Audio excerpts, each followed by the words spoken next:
Welcome, and it's wonderful to see you on this program, our 22nd in the series of ASF Connect video conferences and conference calls we've held since April of 2020 on behalf of the American Swiss Foundation. I'm delighted to welcome you at this time when we are also returning to in-person events. And we're so happy to announce to everyone that we are having a Young Leaders Conference in a few weeks in Switzerland, and our delayed 75th anniversary dinners in New York and in Zurich in the coming weeks. I want to take a moment to thank the team at the American Swiss Foundation for all their hard work behind the scenes, both for this call and for managing all of our upcoming events. And before handing the word to Markus Diethelm, let me give a quick shout out to our moderator, Bettina Schaller, and our panelists, Anisa Costa, who will join us shortly. So grateful for their support and their presence on this program today. And now I am delighted to pass the word to Markus Diethelm, co-chair of the American Swiss Foundation and Group General Counsel at UBS. Markus, you are an expert on ESG matters. Thank you for taking the time to be with us today. Markus.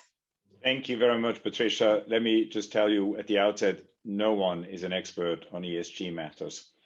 As we know, in 2015, the United Nations launched a 2030 agenda for SDGs, Sustainable Development Goals, to end poverty, combat climate change, and fight injustice.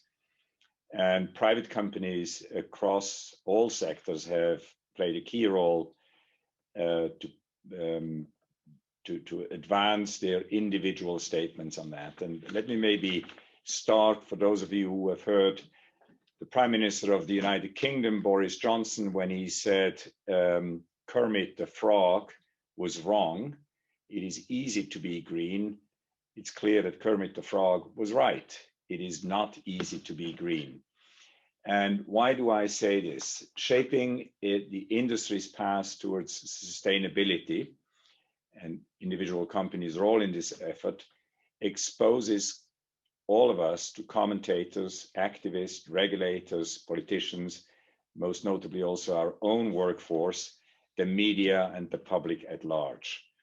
We are responding to the mounting pressure of these demands from regulators and investors to provide information about our own ESG initiatives with commitments to deliver new products and solutions, in our case, financing, decarbonization frameworks, white papers, communication and marketing materials. And of course, quite often these sorts of disclosures do not go through the same vigor and controls as any institution's annual and quarterly regulatory filings. Disclosures today relating to ESG are largely voluntary, but they will convert into mandatory requirements. And there's an ever increasing quantity of ESG disclosures pouring out of communications, investor relations, marketing departments, and speechwriters. So greenwashing is, of course, a topic that we're all familiar with, is going to be a significant source of litigation. And it is when disclosures about the extent of an issuer's ESG measures fail to match the reality of actions undertaken or simply overstate ESG's credentials in an attempt to satisfy regulators, investors, and shareholders. Now, at that point, I'd like to pause because we currently have about 400 voluntary standards around the world. It was referred by a good colleague of mine, who was the General Counsel of the SEC, as the alphabet soup of standards. None of those standards are clear. They're all going to change. They're all going to develop. The sometimes heroic assumptions that individual companies are making will change and will probably not be feasible in the absence of government interventions. So, in other words, no good deed goes unpunished. And I recently read a book by Sam Harris. It has this title, Lying, and it says, we often behave in ways that are guaranteed to make us unhappy. Many of us spend our lives marching with open eyes towards remorse, regret, guilt, and disappointment. And nowhere do our injuries seem more casually self-inflicted or the suffering we create more disproportionate to the needs of the moment than in the lies we tell to other human beings. I'm of course not suggesting that anyone who makes good intended statements and makes efforts is lying, but the perception will be created by the plaintiff's bar, by securities regulators, that that which we proclaim will not actually correspond with a well-diligenced, well-organized plan, and the goals we set out there are goals that may not be achieved. I recently read an article in Bloomberg where it says banks may be our best hope in fighting climate change. The financial sector, of course, plays a very important role around the world. Why? Because in this effort, because we're highly regulated. Some of the polluters, similar to anti-money laundering regulation, banks have to fulfill many requirements despite a very, very low success rate on the enforcement level. And therefore, the financial sector, of course, will be exposed on these ESG statements, as is the financial sector on money laundering statements. And it is sometimes politically expedient to hold banks or the financial industry as a whole because of the unregulated status of polluters. So all I'm saying in here is, as I mentioned a moment ago, no good deed goes unpunished.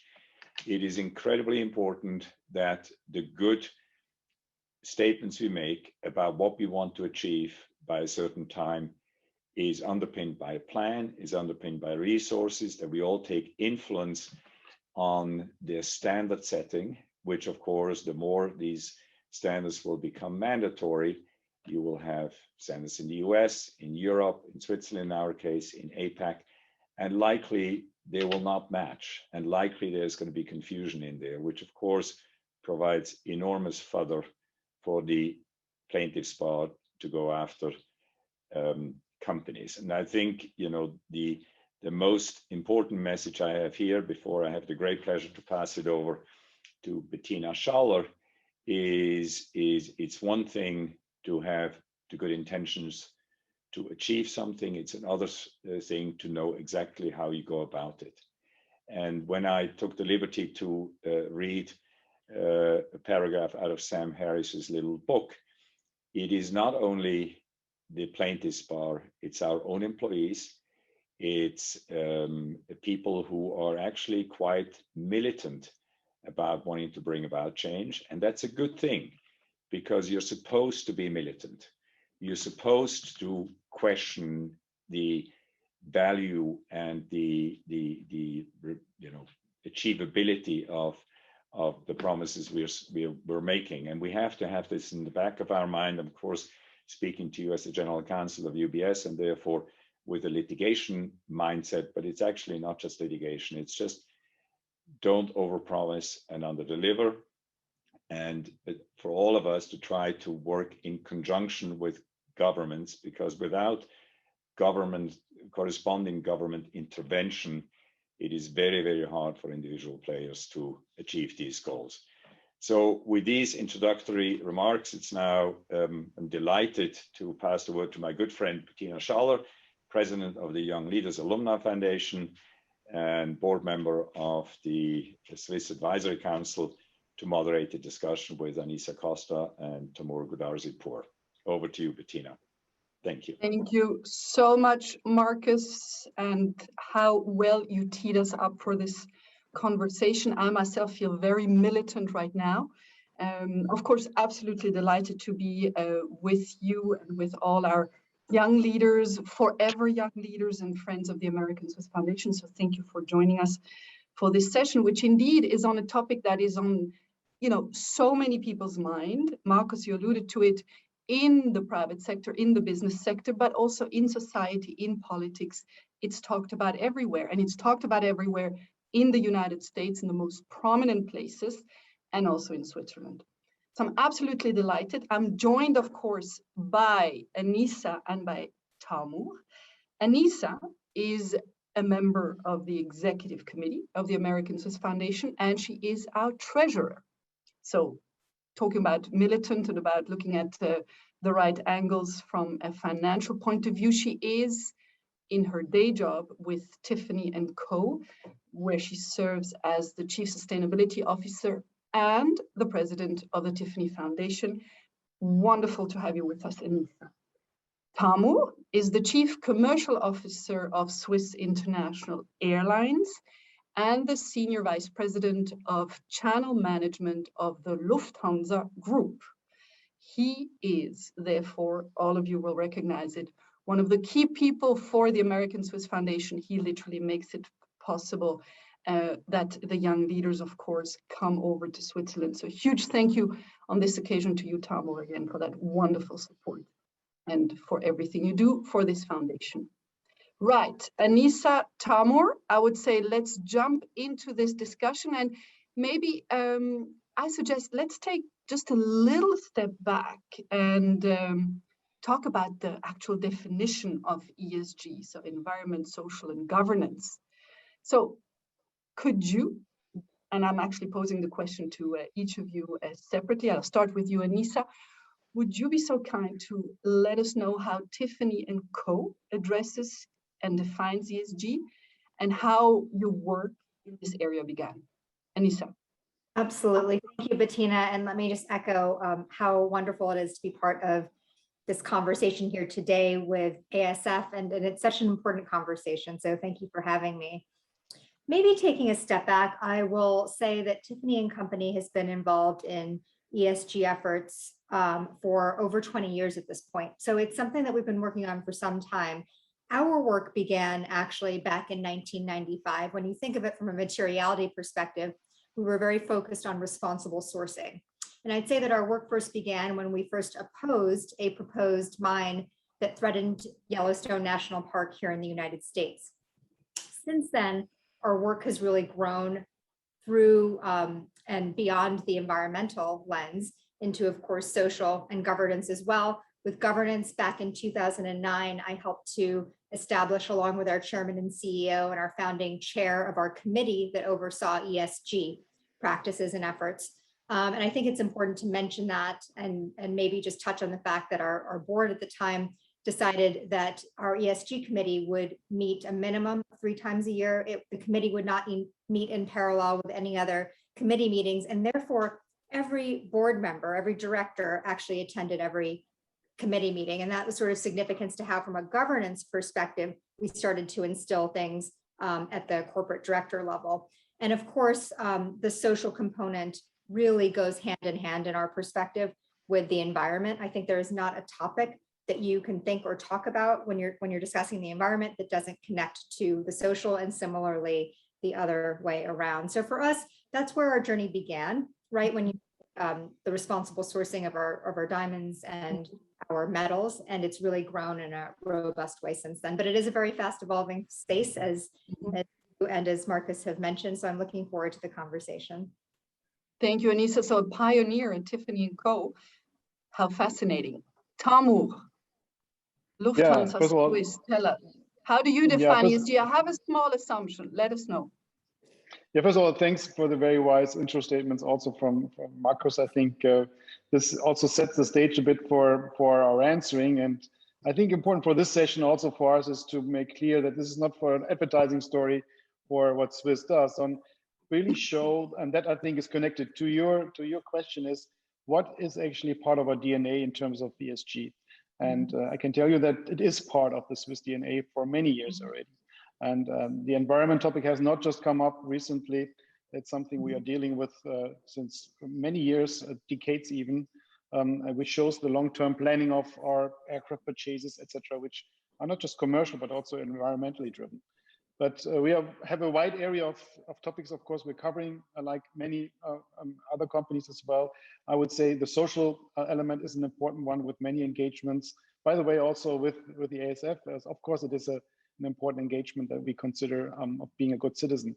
And nevertheless, the The environment topic, of course, has grown in importance and has taken a dominant stage in the last years.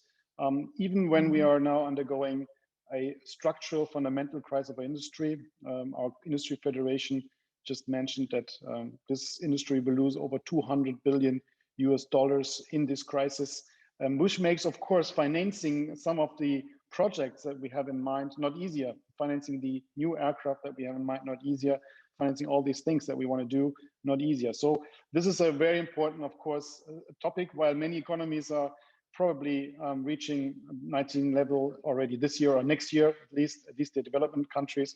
For our industry, it will take probably until mid of the decade until we have come to the 19 levels. So that is an important context where we have to work in. And at the same time, for us, the environment topic of ESG is absolutely adamant. It's a generational topic for us. It's nothing where we promise easy fixes, but where we are in for the long-term game. And that's why also the Industry Federation IATA has just proclaimed this week that the industry wants to become carbon neutral by 2050. And of course has set milestones on the way to get there. It's a huge, huge challenge for this industry. It's by far that it's easily reached, but that's something we have very much focus on. And there's also a plan for it. And there are milestones and KPIs for it, where we may go a bit deeper into. But very important for us is this is part of our DNA, and particularly also the CO2 question. And I think that is something I want to convey also in this panel here. Thank you, Tamur, for that. And maybe let me just, with the next question, also start with you on that one, because I'm very interested by the fact, Anisa, you alluded to it, that, you know, the topic has been around in a way for a long time, right? But it has accelerated now over the past months. And again, the fact that everybody talks about it, we even here at the American Swiss Foundation have, you know, dedicated one of our Connect sessions to this topic now. So maybe just coming back, why is that the case? And would you see, you know, we talk about investors putting pressure, we talk about shareholders putting pressures, but how do you see, has this evolved, and where do you see at Swiss as well, the various demands on the topic are coming in? Yeah, as I said, I mean, it's a story that has, I think, grown in importance over the last 2-3 years, even more. Of course, also as a generational topic. It's not just something that is driven by pure changes in degree. And of course, we see certain disasters where probably a few people now still convinced that this is not connected to global warming. This is all happening, but I think it has come really to the forefront on the generational topic. And I think this is something where we want to make clear that, as I mentioned, that we are working on this already for many, many years. And particularly Swiss, I think, has been really at the forefront of the industry, even with you know, investing into new technologies and innovation on this topic for some time already. So I can explain a bit later what we're actually doing, but I think it is important that we not just consider this as a fashion or anything that is passing. It is something here to stay and accelerating, and we're taking this full front, and we're taking this with all our efforts and all our passion. That's a strong message, Tamur. It's here to stay indeed. Anisa, how do you see that? So 20 years, how come now has it flared up so vividly on everybody's agenda? And who do you see are some of the key stakeholders involved in this? I was going to say that I couldn't agree more with your last statement, Tamur, but you know, again, for us, it made sense authentically, and it was something we were always transparent about in terms of reporting and engaging in dialogue, but not something that we publicized, if you will, right beyond the transparency of reporting. But I think what is wonderful to see right now is that there are multiple stakeholders that are passionate about this issue. So it's not just investors. And again, this issue is ESG broadly. It's not just investors, but it's consumers, right? Broadly speaking, it's current clients. It is NGOs and civil society, and it's employees. And I think on the employee front, what I would underscore is that it's a huge element for us. Employees that are coming to look at Tiffany are very proud of what we have done and how we've been a leader in our industry and in this space. And that's a reason that they want to join the company. It's also a very big retention tool, I think we all know. So again, just speaking to how everything is interconnected, I think that that's important, but it's also important that we do have this support and that we are hearing from all the diverse constituencies together at the same time in terms of their desire for corporate action on these issues, because it is going to take government, private companies, everyday consumers, right, to all come together, and NGOs and civil society, in order to move things forward to the degree that we need to, whether it's the environmental or the social space. Mm-hmm. No, thanks for that. And I mean, a great point in a sense that it's part of that new DNA that all business need to actually drive these days, also linked to purpose as it is. I suggest now dive more deeply in those reporting frameworks. Markus also alluded to it. He's talked about the alphabet soup of standards, 400 different around the world. At this stage, there's still the voluntary disclosing of data on companies' operations. And that voluntary piece, of course, is something that alluded or led Markus to some very strong language around, the possibility to tell lies, etc. Now, maybe back to you, Anisa, on that one, and you've alluded already to the need of transparency around the whole ESG process. Could you maybe share with us how Tiffany has approached this transparency element on its ESG efforts? Yes, so over a decade ago at this point, we began our public reporting on our ESG metrics. So again, not from a marketing perspective, but a data perspective. I should note, because I think it's important for companies to do this, we've been assuring our data since the beginning. And I think that assurance is critical, right, to the credibility point. I think it's just like you wouldn't put forward financials without having them audited. In addition to our report, which reports along the GRI and the SDGs, we have been reporting since 2006 to the CDP, the Carbon Disclosure Project. That's another critical area. And then I think very importantly, we also, in addition to the reporting that we put out, it's important to also constantly be engaging with your stakeholders. So whether it is investors, of course, but also NGOs that come to us with questions that maybe for information that maybe isn't detailed in the way that they want it in the reports, we've always taken the time to have those conversations, because that's where we feel like we can learn and do better, because transparency goes well beyond formal reporting. That said, I do think that the formal reporting is critical and it's important, and it will help, pull everyone up to standards that we can all work on together. And I think that will be good for every industry. And let me maybe just ask a follow-up question. Would you say that, or how do you cooperate with others on establishing those metrics? And maybe here I can give a few insights on, the industry I'm involved in, which is private employment services, of course. And we're actually very active on the piece of the social, and more specifically in the human capital reporting space. And obviously we believe it can't be done alone. So we're engaged in a series of initiatives there.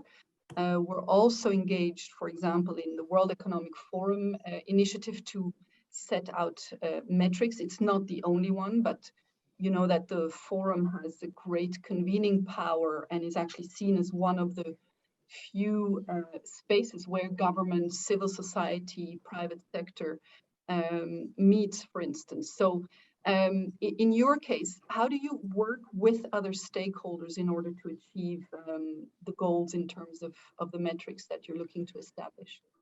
In a few ways. And Bettina, by the way, I'm so glad you mentioned some of your work. You really should be speaking to all the great work that you have doing within your company and industry, and even more broadly. Just a few things that I would mention. One is that I serve on the World Economic Forum's Global Future Council on Rights, and looking how to bring human rights into the boardroom, so that as we're talking about climate, for example, businesses and society are thinking about the human rights and the social component in the S. In addition, it's been very important to Tiffany from the very beginning to conduct periodic materiality analyses, so that we're hearing from a wide range of internal and external stakeholders. And I think another very prominent example that we have been a part of is creating an organization called IRMA, the Initiative for Responsible Mining Assurance.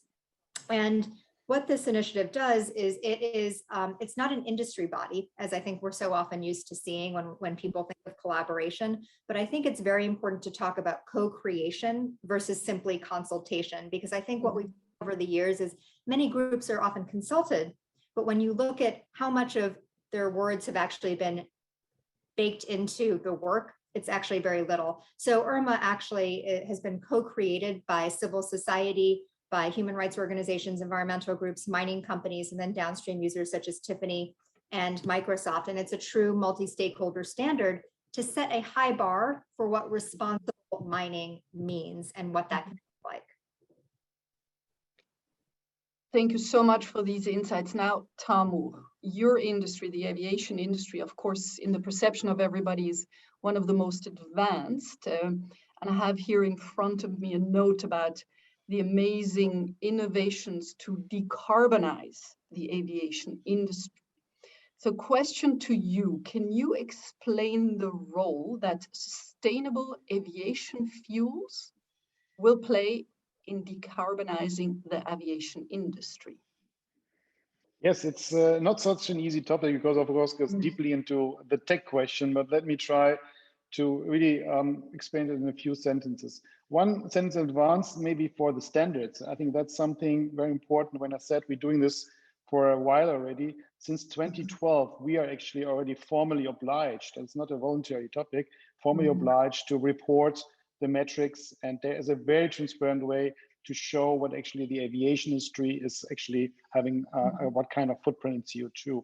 So a lot of people who have the perception about aviation think when you ask them on the street, we're talking about 10 to 15% of CO2. That's the average answer. In fact, we had 2.5%, but growing in a growing industry. And that's something where we see the responsibility. So we don't want to make it look diminutive, but it's just important also to have the right figures on the table. So there is as I mentioned, a generational task. And when I said, the aviation industry wants to be carbon neutral by 2050, this is a big challenge in many fronts, because simply, unlike the car industry, we will not be able just to substitute with electric vehicles. That will not happen in the aviation industry. From this year until 2040, there will be another 40,000 aircraft with conventional technology being produced and put to the market. That's the estimations of Boeing and Airbus. So we have to tackle it differently. So there will be some electric aircraft development, small aircraft, hydrogen plays a role there as well, but not on large aircraft. And therefore we have to find other means of actually making aviation greener. And an important element, of course, next to new aircraft that are already having about 20% of less fuel consumption, plus the efforts on air traffic controls, where you can get another 10. A major part of it will be sustainable aviation fuels or sustainable alternative fuels. That's how it's named. I will, for the sake of make it simple, I call it here climate kerosene, because I think that's a notion that sticks a bit better. And yes, and there are technological advancements already. Actually, the basic principle is more than 100 years old. And if you make it say in simple terms, you could make technologically, you can make kerosene out of sun and air. It sounds like alchemy, but actually it's working. And the ETH in Zurich actually has on the roof a little technological mechanism there where they can prove it and show it. That's so-called power to liquid or sun to liquid mechanisms or procedures where you can actually produce kerosene. And the problem is you cannot produce at the moment at the scale and at the price that you need for the enormous amounts of production. The Lufthansa Group, for example, currently has this year probably around 11,000 tons of SAF already in the air. That means we're already fueling it. And so we're actually mixing it, we're blending it with traditional fuel, and that's something that's happening. Every customer, every person here in the webcast can already make his flight today CO2 neutral, simply by buying SAF already on a website. So you can do this already. Yeah, traditional current SAF actually has an 80% degree of CO neutrality, but the 100%, it would be the mechanism that I described before. that is also being developed. There's a first actually factory that has been just put online a few days ago in Germany. Mrs. Merkel was there. And this is a first step into actually a industrial production of this power to liquid or sun to liquid as a different format, climate kerosene. So that's something that is possible, it's costly, and it's not scalable at the moment. And I think that is the generational task I'm mentioning. We believe that it's possible to scale it if the investments coming from all stakeholders, and if we are managing together with the governments, with all the stakeholders, and of course the customer who can opt in, actually supporting. So it's actually a topic that there is no limit in terms of that it's not possible technologically. It's a question of the will and the actions of the people, of the regulations and governance. And that's something we have really endeavored into. We will buy much more of the SAF as much as produced. At this point in time, as I mentioned, the volumes are still low, but it's something, and it's the only way to actually do a carbon neutral aviation sector in the future. It makes a lot of sense. And maybe just to pick up one element, is it the mindset of the consumer that you're after as well on this one? And maybe just to clarify, is it going to be a matter of who can afford this, or is your industry as well making sure that this will work not only in the developed world, in your industry, but all over the world? Well, first of all, the major producers of aviation, of course, are in the industrial world. So the share of flying is happening with a much higher propensity already when you compare Western Europe to Eastern Europe. There's a big difference. And so it's majorly United States, of course. I mean, we're talking about Europe, but the United States, of course, is the biggest aviation market. And then there's the growing Asian market, which will take most of those aircraft that I mentioned in the future. So we have to ensure that this is something that where we have a even playing field, so that's even level playing field, so that we actually finding standards and there's no so-called carbon leakage, where we find standards where somebody can just, you know, circumvent a stricter European regulation by flying by another city, and then it would be an uneven playing field. So that's very important when we look at that from an even from a global perspective. Nevertheless, every customer can already do it. Yes, it's expensive right now to do it. You can also do compensation, so you can actually invest into carbon capture projects. But the real goal in the end will be a combination. And depending on, of course, affordability, it will be a mix of those compensation projects plus the reduction, the actual reduction, which is only happening, it's only possible with the SAF. So we can currently offer it. It has a price. I think everybody who looks next time on his website and makes a booking can check the prices, and it ranges quite a lot depending on the length of the flight. Many corporates make it actually obligatory now. You can, by the way, also use your frequent flyer miles now for compensation, but many corporates are also making it also obligatory. So we have already for some of our corporates fare structures where we have compensation included. So much more is possible. It's not just the individual, it's also the corporation or the institution that can check if this is something that's already happening. And together only we can ensure, if we do more investments and push also the regulatory framework into these investments, that the price will come down and make it more affordable also for people who currently cannot afford it. Thanks for that. And actually, it makes me think about an initiative I've seen in certain petrol stations in Switzerland, where you're able to also offset the petrol you've just bought by adding a little, paying a little fee to the price of petrol that you've had. So we no doubt are going to start seeing these type of initiatives in many more sectors. As Markus indicated, the financial services sector is one of the front runners, but surely aviation is right up there as well. Let me maybe, as we come to the closing part of this wonderful, I think, setting the scene conversation, at least for the American Swiss Foundation on this topic. And I have an inkling that this is a topic that's going to be with us and with the young leaders for many years to come. I'd like to come back to this poll between the voluntary and the mandatory disclosures. And of course, you said, Tamur, in your industry, you're already at the mandatory level to a certain extent. So maybe back to you, Anisa. What do you think will be the effects of moving from voluntary to mandatory reporting and regulation on a company? Well, I think that regulation will help to create more standardization and raise the bar for some and level the playing field for others. We certainly saw that, for example, with respect to US conflict minerals legislation earlier on. I think with the standard set of reporting requirements, one other positive element is that it could also reduce the risk of greenwashing as well, which I think we touched on a lot. And I think that that's very important because I know in the US, the FTC is in particular watching this, but I do think it's important, all these claims that are going out that are backed up by plans, by dollars. And similarly, you know, in the social space, what we saw certainly in the US, but also globally is a lot of, you know, to go along with greenwashing, a lot of performative allyship, right?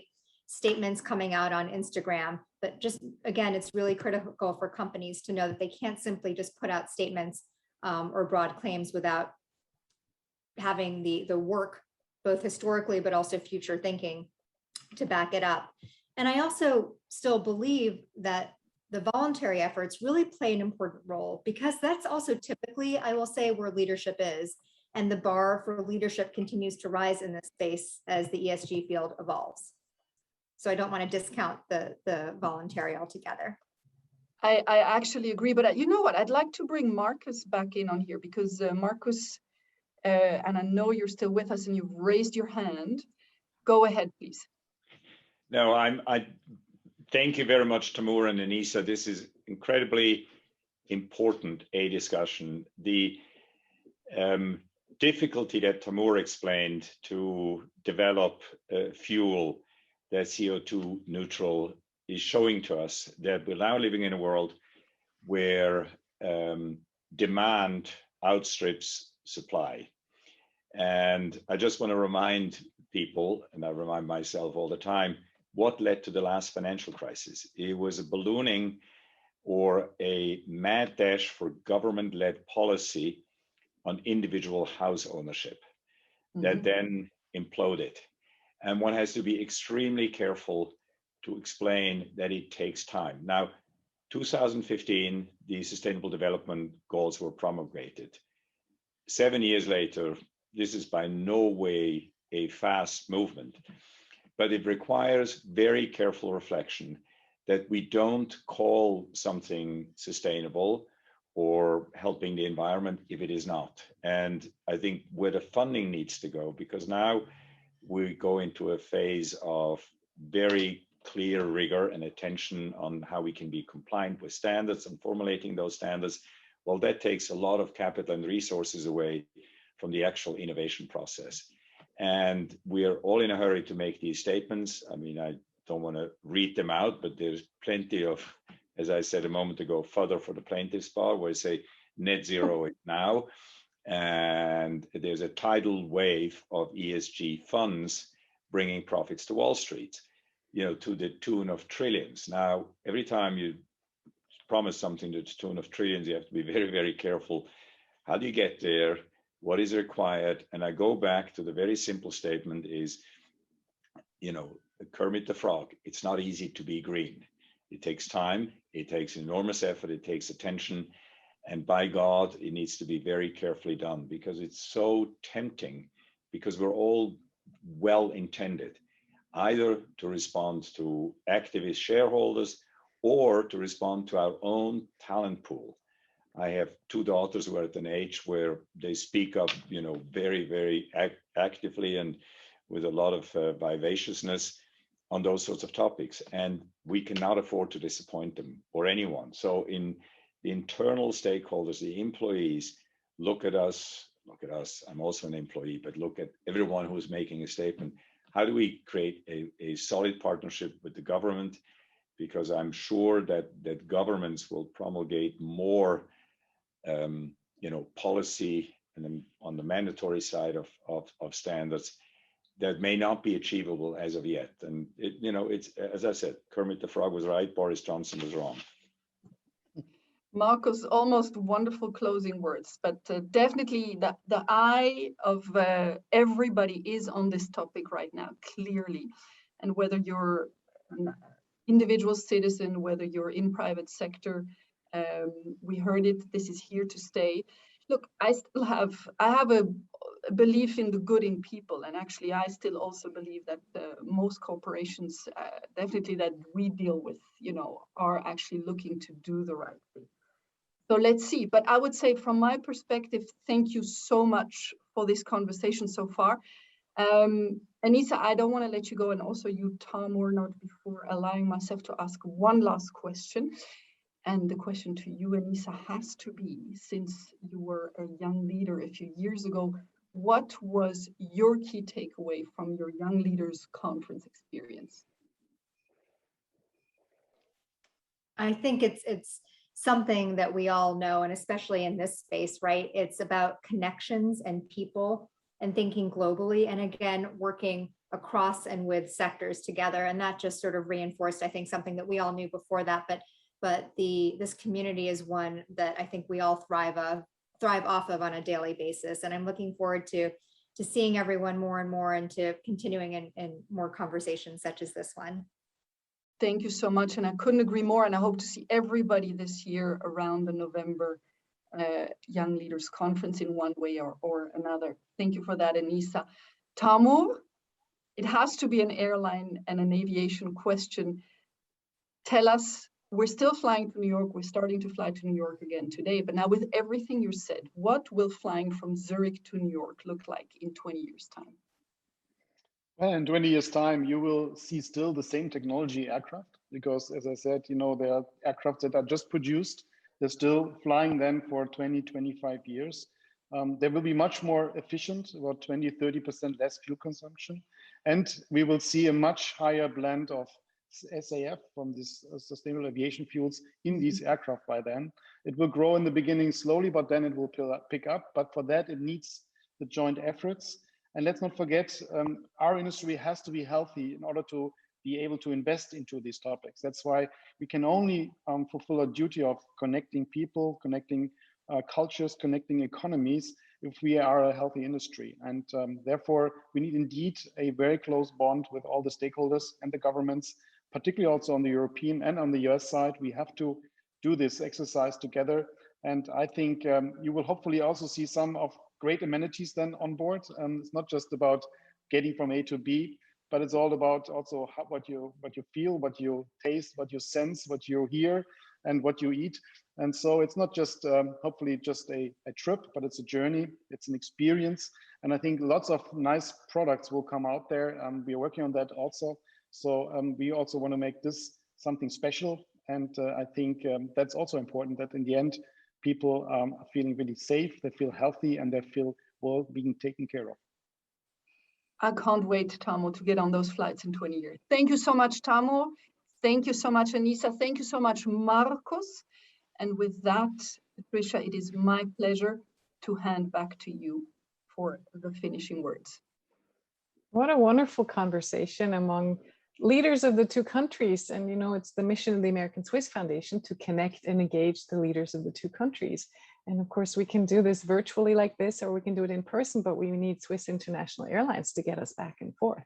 So it really was wonderful to hear you talk to each other across the ocean and virtually, and wonderful for our American Swiss Foundation to have a small part in making it possible to engage in this dialogue on ESG that is so critical. And I take away that it is very, very important for our companies and governments and civil society to work together as we transition from this mostly voluntary standard setting to future mandatory standards. And we will continue to convene the leaders of our two countries to speak about this important topic. So thank you for speaking on this program. Thank you to our audience for watching and listening and supporting the American Swiss Foundation. I hope you will join us again soon for virtual programs like this, or in person at one of our events in the US or in Switzerland. And with that, this concludes our program. Thank you for joining us.